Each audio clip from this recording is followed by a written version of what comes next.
Bismillahirrahmanirrahim. Assalamualaikum warahmatullahi wabarakatuh. Selamat pagi, Sampurasun. Saya Denny Hamdani, dosen tetap Universitas Ekuitas Indonesia, Home Base Prodi S1 Bisnis Digital, akan menyampaikan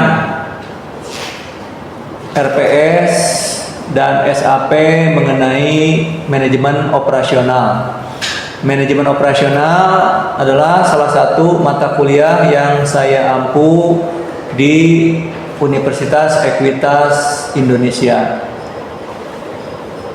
Pertama kali saya akan menyampaikan RPS sesuai dengan RPS yang sudah ditetapkan oleh program studi, bahwa manajemen operasional ini terdiri daripada CPL Prodi, kemudian CPMK, dan deskripsi singkat mata kuliah.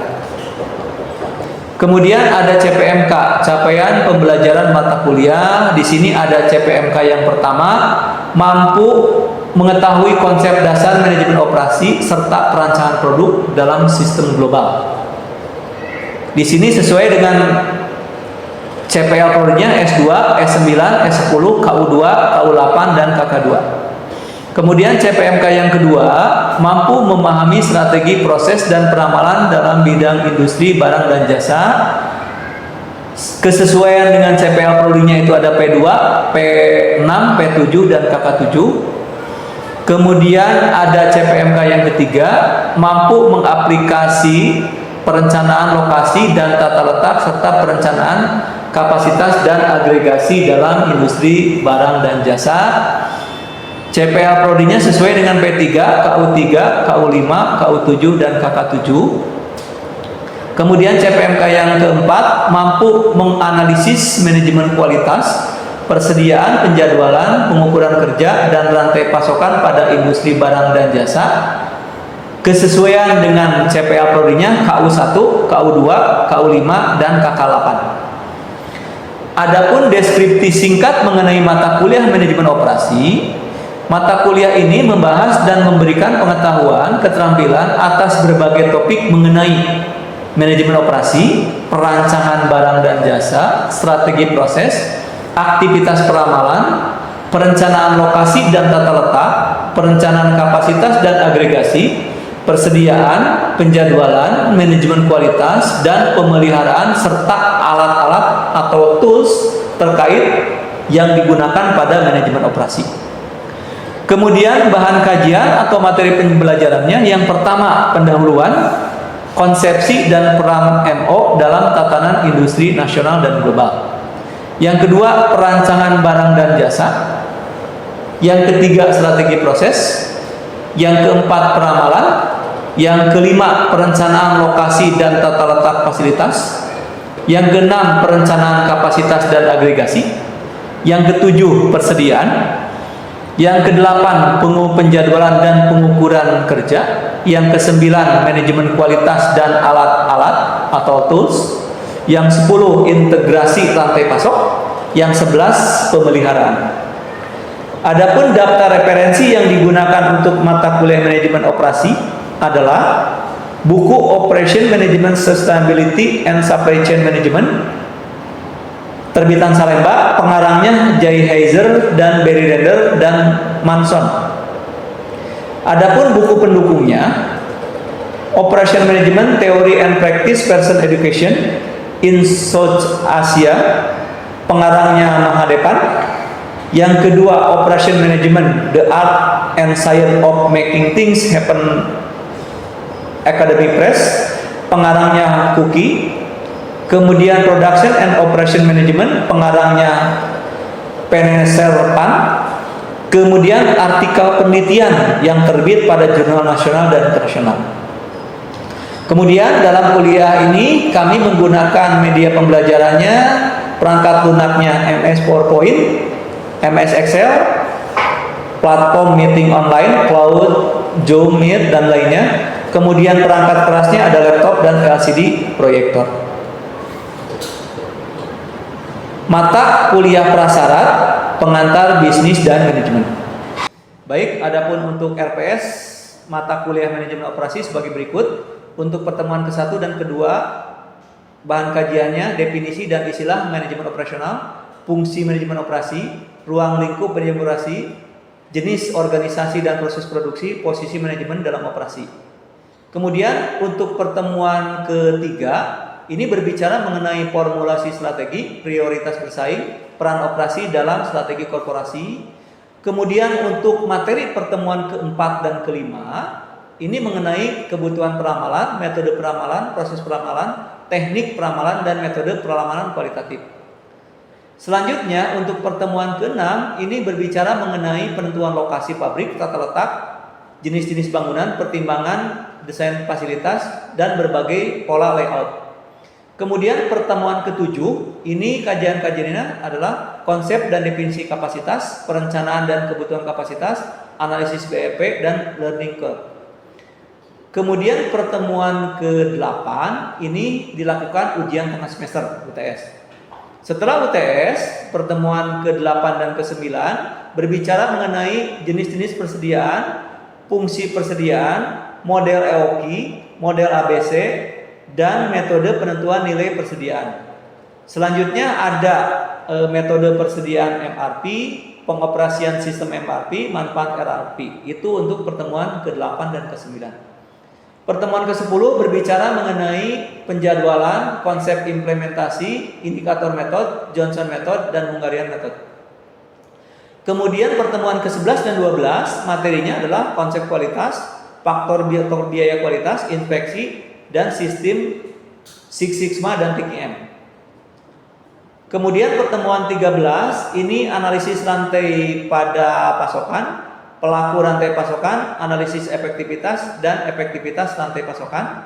Kemudian pertemuan ke-14 ini berbicara mengenai maintenance management, preventive dan corrective action, kemudian shutdown analysis dan pertimbangan pemilihan mesin dan model pemilihan mesin.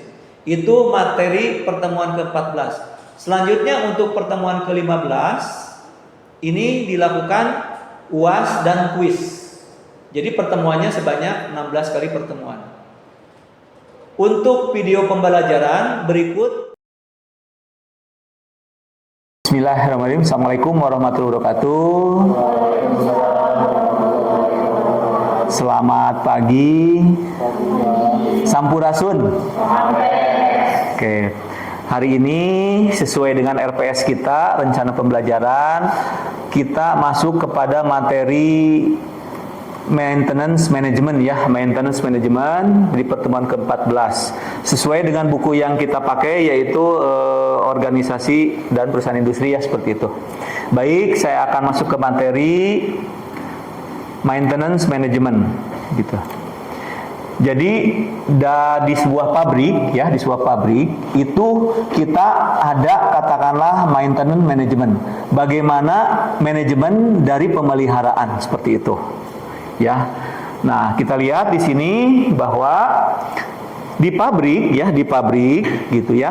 Katakanlah hasil produksi akan bagus jika katakanlah ada peran serta pegawai dan ada katakanlah prosedur pemeliharaan itu. Ya. Di mana ketika dua unsur tersebut berkolaborasi, maka katakanlah akan membuat produktivitas hasil itu menjadi bagus. Nah, bagaimana proses manajemen pemeliharaan? Satu, katakanlah dianggap penting karena berhubungan dengan kapasitas produksi. Ya. Kemudian kedua, ada urusannya juga dengan biaya produksi. Ya. Kalau misalkan mesin rusak, target tidak tercapai, berarti kan biaya produksinya nambah tinggi. Ya. Kemudian ada kualitas produk, kemudian ada keselamatan pelanggan, juga katakanlah ada kepuasan pelanggan. Seperti itu. Ya. Ini katakanlah ya, posisi bagian pemeliharaan dalam perusahaan itu ada yang langsung di bawah direktur utama, berarti dia posisinya katakan direktur bengkel, ada juga posisinya yang katakanlah di bagian produksi, gitu, ya, si bagian bengkel teh seperti itu, ya. Kemudian proses pencegahan itu bisa katakanlah pertama langkah pencegahan. Pertama, katakanlah mesin yang kita pakai itu dirasakan dulu apakah ada yang bunyi-bunyi yang aneh gitu, ya. Terus ada diperiksa, ya. Kalau ketahuan kita dikencangkan gitu ya, sama obeng atau sama gegep gitu. Kemudian dibersihkan, disetel, kemudian dilumasi ya pakai oli biar katakanlah suara yang tadi hilang. Ya. Kemudian katakanlah jika itu tidak dilaksanakan, maka katakanlah ada overhaul, kemudian ada repair, sama ada maintenance schedule. Ya, jadi kita bisa milih mangga mau yang pencegahan, mau yang repair, overhaul atau maintenance schedule. Kan tidak beda biayanya, betul nggak? Ya seperti itu. Mangga ada yang ditanyakan dulu dari mahasiswa, mangga. Izin bertanya Bapak, Pak, bagusnya bagian bengkel itu ada di bagian produksi atau di bawah bagian direktur utama Bapak? Baik, ya terima kasih pertanyaannya, bagus ya. Sesuai dengan yang di sini ya, yang di sini kita lihat ya. Ada plus minus katakanlah bagian bengkel itu di bawah direktur utama atau katakanlah di bawah produksi di sini. Begitu ya. Oke. Jika katakanlah waktu saya bekerja di pabrik Nike, ya di pabrik Pengtai yang sekarang gosip mau PHK yang 4.000, itu yang efektif itu di bagian produksi. Kenapa? Karena di kami dulu di Nike itu ada 3 shift, ya shift pagi, siang dan malam. Ketika mesin rusak jam 1 malam, maka langsung ada diperbaiki. Tapi katakanlah kalau di bawah direktur utama, begitu ya, berarti terpisah nih di bagian yang lain. Ketika ada kerusakan mesin, itu sulit untuk koordinasi. Seperti itu, bagaimana Neng? Oke. Ini yang akan bertanya, mangga? Ya, Pak. Ya.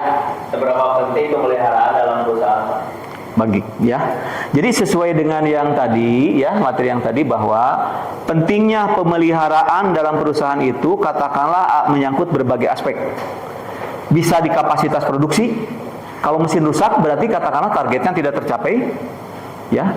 Kemudian ke biaya produksi, kalau rusak berarti biaya produksinya naik nanti, ya.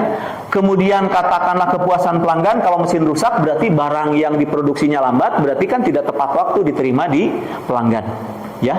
Kemudian katakanlah keselamatan pelanggan atau tenaga kerja, jika katakanlah tidak ada bagian bengkel, begitu ya.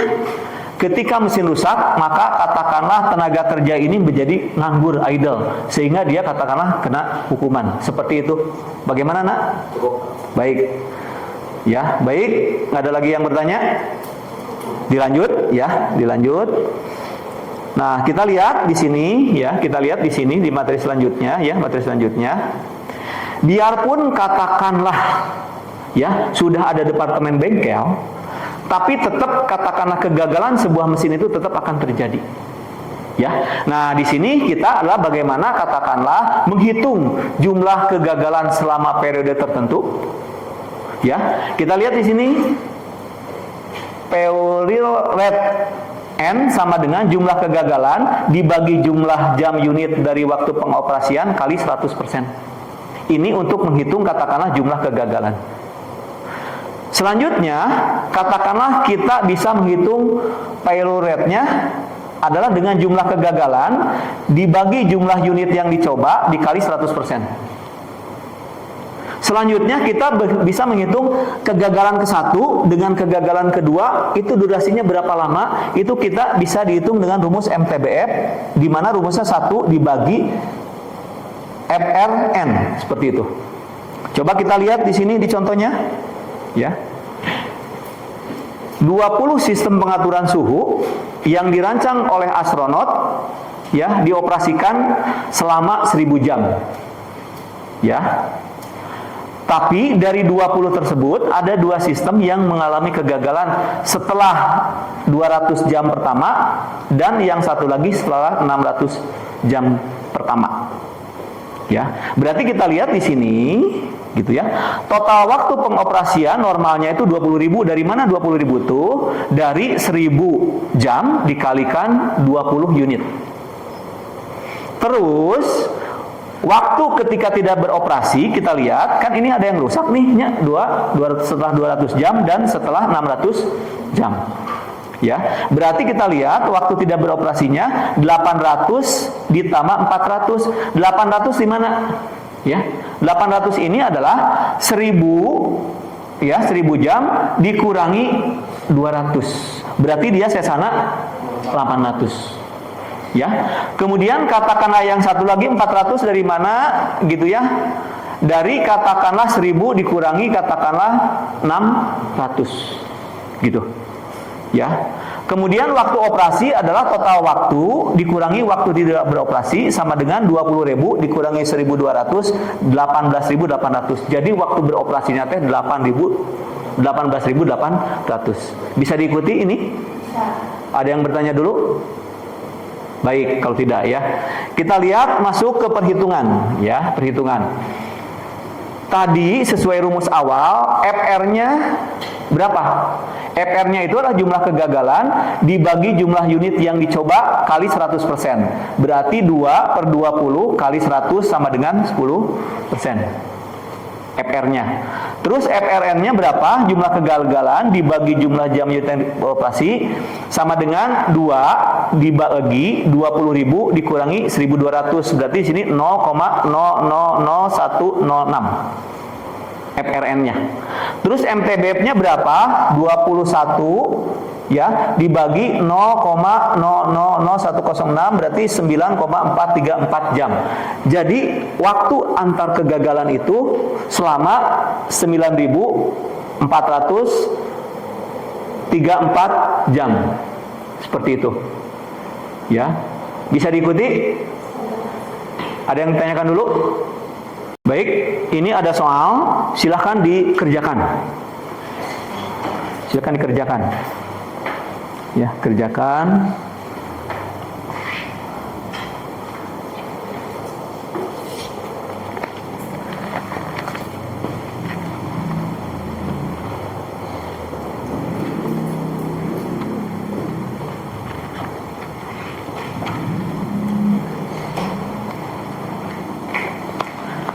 Nanti setelah mengerjakan silakan absennya diisi dulu ya. Baik. Ada yang sudah? Silakan ditulis di depan.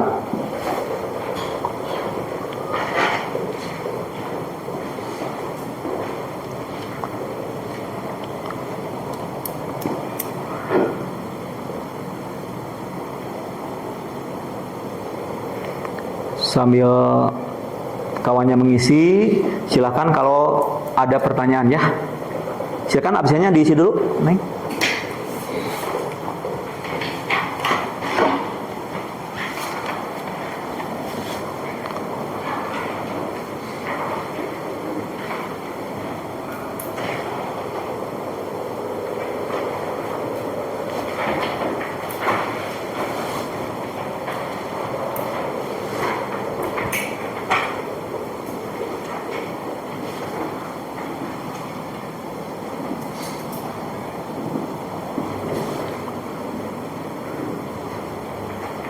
Ini waktu beroperasi 26 pesawat, masing-masingnya 1.800 sama? Oke. Sekarang waktu tidak operasinya, waktu beroperasi dikurangi oleh waktu mesin yang rusak. Kita lihat berapa? Sama angkanya 10.435? Oke, terima kasih. Silakan dihitung berdasarkan rumus yang ini ya, FR, FRN, sama MTBF.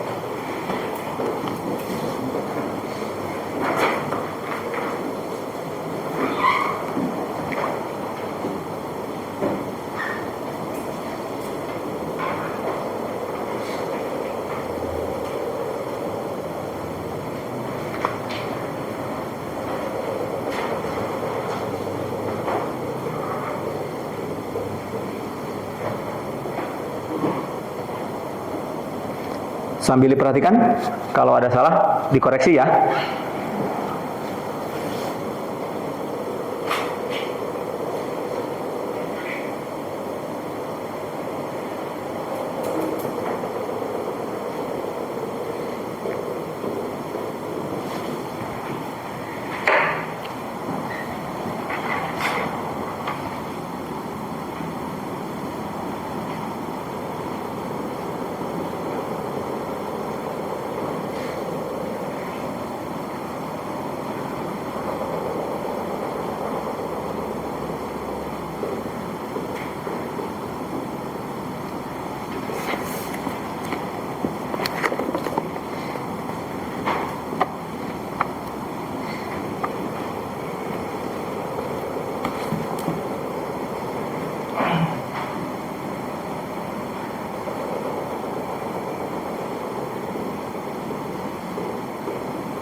Baik, terima kasih. Ada koreksi?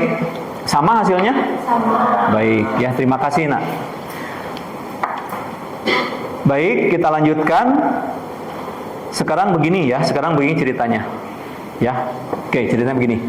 Jadi ketika katakanlah kita di pabrik, ya, apakah pemeliharaan itu mending ditangani sendiri atau di outsourcingkan ke pihak lain, gitu ceritanya. Ya, ceritanya. Nah, ini ada contoh soal ya, misalkan ya, ada data bahwa selama 20 bulan itu katakanlah jumlah kerusakan 0 alias tidak terjadi kerusakan, itu waktunya teh 2 bulan. Dari 20 bulan teh. Kemudian jumlah kerusakan 1 ini 8 bulan. Ya. Rusaknya 2 kali 6 bulan dan rusaknya 3 kali 4 bulan. Ya. Katakan ini soal contoh, apakah mending dipelihara sendiri atau di outsourcingkan ke pihak lain si pemeliharaan mesin teh, gitu ya. Nah, kita lihat sini ya. Sini gini. Solusinya adalah ini tadi jumlah kerusakan yang tadi ya. 0 1 2 3 jumlahnya 20 bulan. Ini jumlah bulan terjadi kerusakan. Nah, kemudian kita hitung dulu kemungkinan atau probabilitasnya. Misalkan tidak rusak, berarti katakanlah di sini 0, di sini 2/20. Ya, 0,1. Kemudian jumlah kerusakan 1 ini 8/20, 0,4 ya. Kemudian jumlah kerusakan 6 ini 6/20 berarti 0,3. Jumlah kerusakan 4 berarti katakanlah di sini 4/20 0,2. Kemudian kita kalikan jumlah kerusakan yang awal dengan kemungkinan. Di sini katakanlah 0 kali 0,1 berarti 0. Kemudian 1 dikali 0,4, 0,4. 2 dikurangi 0,3, 0,6. 3 dikurangi 0,2 berarti 0,6. Dijumlahkan katakanlah jumlah kerusakan kali kemungkinan sama dengan 1,6. Bisa diikuti tabel ini? Arah perkaliannya. Nah, sehingga kita simpulkan kalau katakanlah dipelihara sendiri alias dikelola perusahaan, maka perkiraan biaya kerusakan sama dengan perkiraan jumlah kerusakan kali biaya per kerusakan. Tadi di tabel sebelumnya jumlah ini kan 1,6. Berarti di sini 1,6 kali sekali kerusakan teh 300.000, berarti biayanya 480.000 per bulan. Kalau dipelihara sendiri ya, alias kita punya bengkel sendiri gitu ya. Tapi jika kita di outsourcingkan, maka di sini ada biaya pemeliharaan preventif sama dengan biaya perkiraan setelah kontraknya itu sebesar 300.000 ya, sekali kontrak ditambah katakanlah 150.000 begitu ya. Jadi di sini 450.000 per bulan. Kira-kira ini lebih hemat yang mana? Lebih hemat yang dikelola sendiri atau di outsourcingkan? Di outsourcingkan karena di sini lebih efisien, katakanlah 30.000 seperti itu. Oke, ini katakanlah ya, apakah kita ceritanya dipelihara sendiri atau katakanlah di outsourcingkan gitu ya, seperti ini. Ya, mangga ada pertanyaan dulu?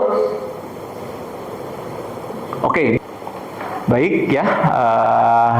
Akhir daripada materi manajemen pemeliharaan. Di sini katakanlah bagaimana cara kita meningkatkan kemampuan memperbaiki. Ya, yang pertama katakanlah personel terlatih dengan baik. Jadi anak buah kita di pabrik itu dikasih pelatihan. Bagaimana katakanlah memelihara mesin, bagaimana mengoperasikan mesin, bagaimana membersihkan mesin, biar tidak terjadi kerusakan. Kemudian yang kedua, katakanlah harus ada sumber daya yang memadai. Ya, sumber daya memadai ini artinya tadi ya, biarpun ada opsional dipelihara sendiri atau di outsourcingkan, tetap ya departemen bengkel, orang bengkel itu harus ada. Katakanlah biarpun di outsourcingkan, biar apa? Ketika katakanlah jam kerjanya 3 shift ya, shift pagi, siang dan malam, tetap ada yang membackup jika terjadi kerusakan. Tapi kalau di outsourcingkan kan jam 2 malam pasti pegawai nggak akan datang ya, karena pasti beda perusahaan. Kemudian katakanlah yang ketiga, kemampuan menetapkan sebuah rencana perbaikan dan prioritas, ya. Apakah mesin pabrik yang kita miliki diperbaikinya apakah saruksakna atau ada jadwal pemeliharaan? Mangga itu mah kita kaji apakah mana biaya yang paling murah begitu ya. Apakah nunggu ruksak atau katakanlah ada jadwal pemeliharaannya. Seperti itu. Kemudian yang keempat, bagaimana kemampuan mengidentifikasi penyebab kerusakan. Yang tadi itu ya, dirasakan begitu ya, didengerin gitu ya, diolian ya, sampai katakanlah nanti di repair seperti itu. Kemudian katakanlah kemampuan dan otoritas untuk melakukan perencanaan bahan. Di sini terkait kepada si manajer produksi, katakanlah dikasih otoritas untuk katakanlah mesin bisa diperbaiki atau tidak, seperti itu. Kemudian yang keenam, kemampuan merancang cara memperluas MTBF. Jadi mean time between failure-nya itu bagaimana dijarangkan atau diluaskan, bahkan kalau bisa mah tidak terjadi katakanlah kerusakan sama sekali gitu. Jadi itu bahasan kita hari ini mengenai manajemen persediaan ya. Di akhir silakan kalau ada pertanyaan kembali. Baik, kalau cukup kita tutup kuliah hari ini. Wabillahi taufiq wal hidayah. Assalamualaikum warahmatullahi wabarakatuh. Demikian video pembelajaran saya mengenai manajemen pemeliharaan. Mudah-mudahan materi manajemen pemeliharaan ini bermanfaat khususnya bagi adik-adik mahasiswa dan juga katakanlah untuk pembaca yang melihat video ini. Demikian wabillahi taufiq wal hidayah. Assalamualaikum warahmatullahi wabarakatuh.